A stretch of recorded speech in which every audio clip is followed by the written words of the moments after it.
Water damage cleanup and mold prevention guidelines for specific materials. Table 1 of the EPA publication Mold Remediation in Schools and Commercial Buildings indicates strategies to respond to water damage within 24 to 48 hours. These guidelines are designed to help avoid the need for mold remediation by taking quick action before growth starts. Depending on the size of the area involved and resources available, professional assistance may be needed to dry an area quickly and thoroughly. Let us learn about these cleanup and mold prevention guidelines for specific water-damaged materials. Wet carpet and backing should be dried within 48 hours.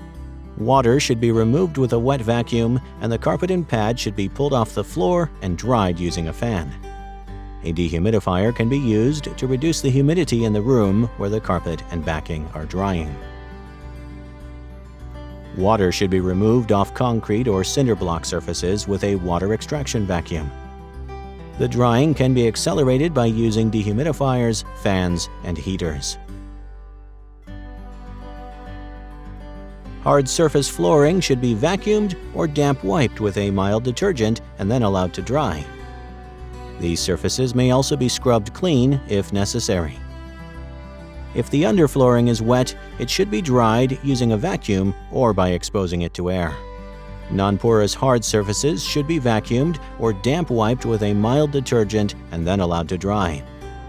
These surfaces may also be scrubbed clean if necessary. A water extraction vacuum should be used to remove water from upholstered furniture. Fans, dehumidifiers, and heaters may be used to accelerate the drying process. It is important to note that completely drying upholstered furniture within 48 hours may be difficult. So, if the piece is valuable, a restoration or water damage professional who specializes in furniture may be consulted. Drywall may be dried in place if there is no obvious swelling and the seams are intact. If this is not the case, then removal is necessary.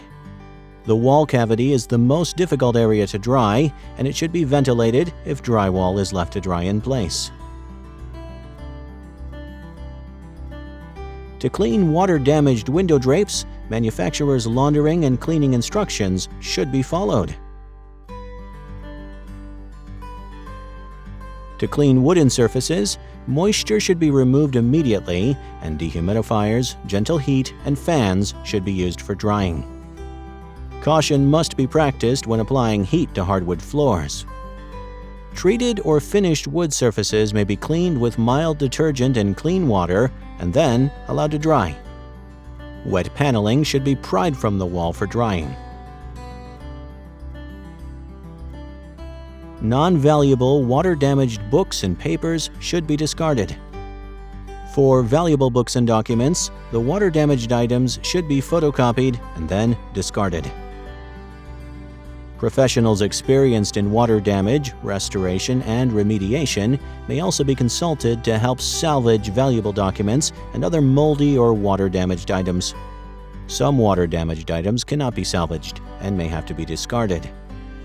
These include ceiling tiles, cellulose and fiberglass insulation, and drywall and gypsum board.